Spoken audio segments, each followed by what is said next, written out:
Канал «Армейская быль» представляет аудиорассказ, основанный на реальных событиях, произошедших в Югославии в далеком 99 году.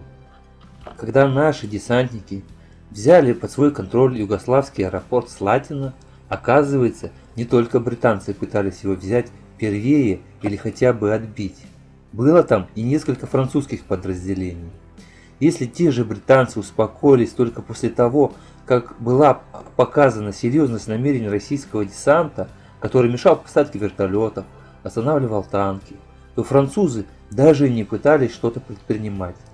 Едва им объяснили, что хода в аэропорт им нет, и любое необдуманное действие будет считаться нападением на русских, они тут же предпочли ретироваться. Сразу и безоговорочно. Надо ли говорить, что западные журналисты не могли пропустить такое мимо своих ушей и объективов? Кто там только не дежурил с микрофонами и видеокамерой. Но именно журналистам американского CNN удалось подкараулить одного из французских командиров. Репортеры его тут же окружили и попытались добиться внятного ответа. Почему это британцы не уходят и пытаются хоть как-то выдавить русских или заставить их уйти, а французы решили просто ретироваться от греха подальше. Как бы француз не хотел избежать ненужного внимания, ответ держать все же пришлось. На ломаном английском офицер стал оправдываться. И знаете, со стороны его слова выглядели вполне разумно. «Нашей задачей было занять аэропорт», — говорил он. «Но когда мы туда подъехали, около часа назад, мы обнаружили русских. И они сказали, что для нас зайти на территорию Слатины не представляется возможным».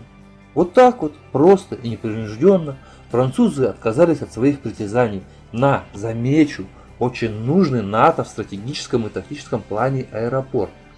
Хотя, что-то мне подсказывает, приказы от вышестоящего начальства были совсем иными.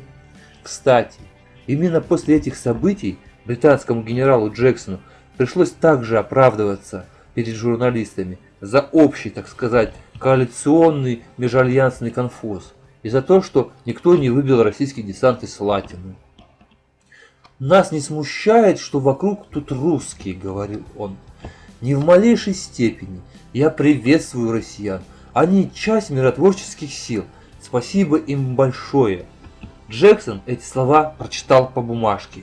Вот только его недовольное лицо и скорость, с которой он исчез с поля зрения репортеров, говорили совсем иное. Особенно учитывая, что командующий силами НАТО в Европе Кларк поручил ему совсем другое. Нет, ну кто же захочет начинать Третью мировую собственноручно? Вот и Джексон не захотел, и французы тоже.